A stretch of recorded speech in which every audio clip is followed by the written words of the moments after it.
You know, how do you want me to preach to you?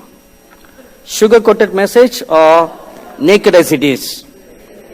Naked as it is? Are you sure? You're not going to get hurt? All right. You ask for it, huh?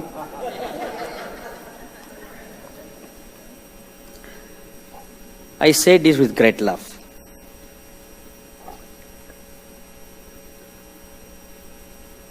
I do not know anything about you people. This is the first time I'm coming to Spokane. The only person that I know in this entire auditorium is Bruce Allen and his dear wife Reshma. That's the only people that I know. So whenever I come into this auditorium, I feel like a lost kid.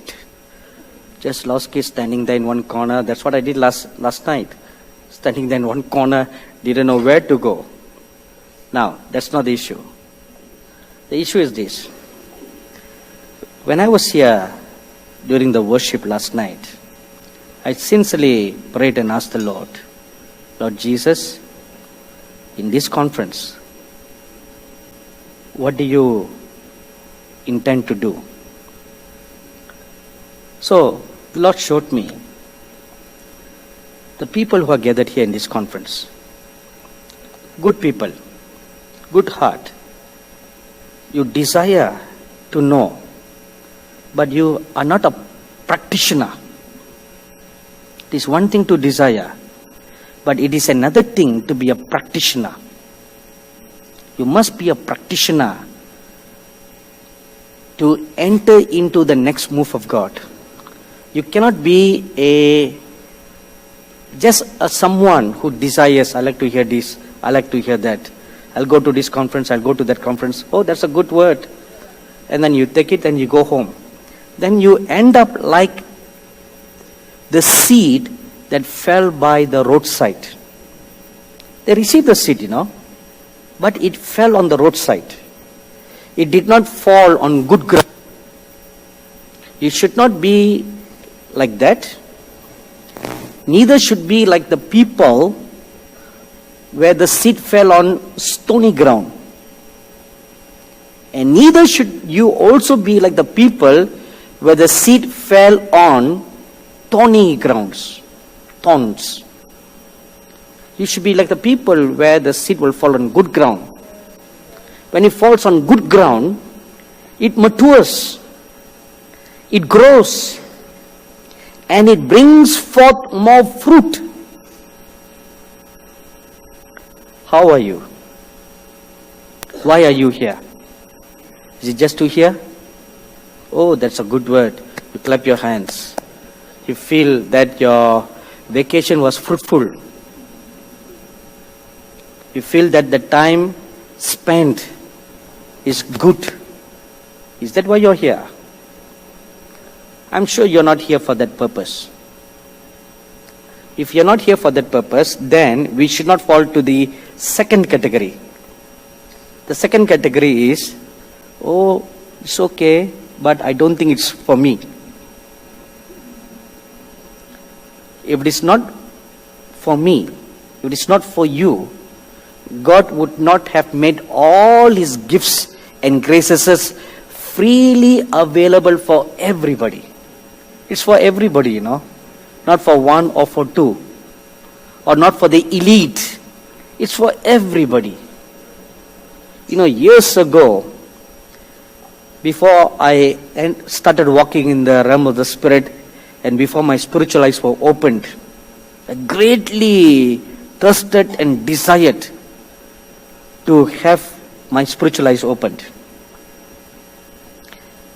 I got born again from being a Hindu in a meeting that was organized by a denomination that doesn't believe in the baptism of the Holy Spirit. They don't believe in all that. However, they are very good in proclaiming the second coming of the Lord Jesus Christ. Now, being a Hindu, and I received this flyer in my letterbox announcing about a 30-day crusade. I just felt compelled to go. Being a Hindu, we do not know anything about all the fightings that goes on in a church.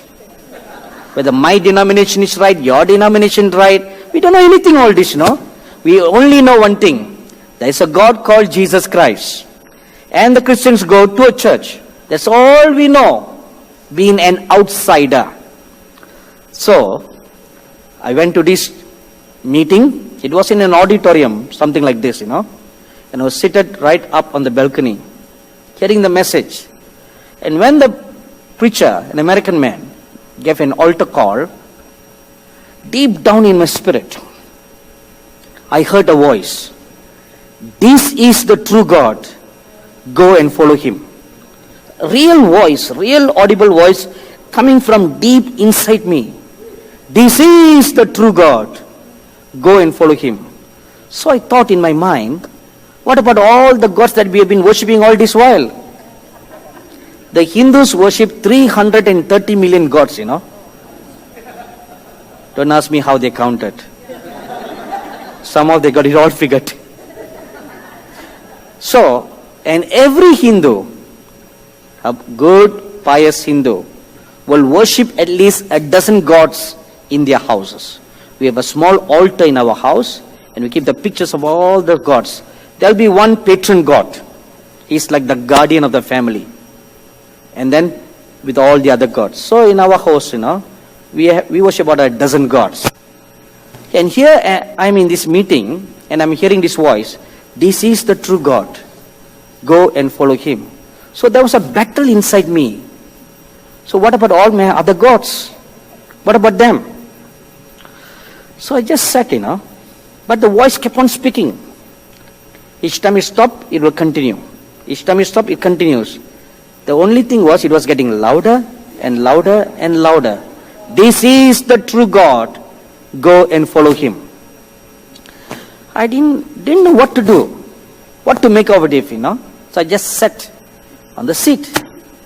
And after a while, I felt the chair on which I was sitting began to shake. It literally shook. Literally shook. And I was looking, the chair was shaking. Literally shaking. And the voice kept on speaking. This is the true God. And the impression is coming into my mind. Get up and go. And guess what I did? I just held on to the handle. I wouldn't go. See, I didn't know what to make out of it, Why is this voice telling me this is the true God? Why is the chair shaking? I didn't know. But I was just very stubborn. So I saw a lot of people getting up from their chairs and going to the front. Then suddenly, a third thing happened. I felt a hand below my back. It gently lifted me up to my feet. Now, I was up at the balcony, So I thought in my mind, first there was a voice. Second came the shaking. Third came the hand that lifted me up. If I were to resist any longer, this hand is going to take me up and throw me down. So I thought, let me just submit myself to it. And I felt this hand just clutching me, And it gently let me down 3 flights of steps. And I came and I stood on the left part where the preacher was standing. I clearly remember this whole thing as if it happened yesterday. As soon as I came, it seemed that the preacher was waiting for me all the while. I don't think he noticed me. Nice white man, I don't think he noticed me because there were about 50 other people. And I was standing in one corner, not surrounded by anybody. So as soon as I came, he said, let us pray. So he started leading the people in the sinner's prayer. I didn't understand anything, I was just a Hindu, 16 years old. So I was standing there. So I didn't know whether to repeat the sinner's prayer or not to repeat the sinner's prayer. I didn't know anything. So I stood there. I said, okay, I've come this far. Let me go one step further. See, I looked up, I said, Jesus, if you are the true God, please set me free from this cycle of rebirth. Hindus believe that, no? Cycle of rebirth. And they believe that there are 8. But I hate to hold a mic though. I like my hands free, no? Anyway, it's okay. So I said, Lord, if you are the true God, please set me free from the cycle of rebirth. As soon as I said that, I felt a pot of oil being poured on my head. I literally felt it, And I turned around to see if anybody was standing beside me. There was no one within a 3-foot radius. No one. But I felt a pot of oil being poured on my head. It oozed down my head. And as it was oozing down, I felt a cleansing taking place inside my heart. And it flowed down my hands. It flowed down my body, all over my face.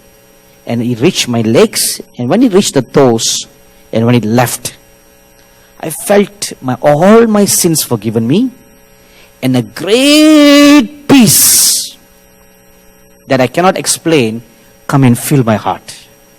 At that moment, I knew this Jesus Christ is the true living God. With 4 supernatural encounters, I came to the Lord.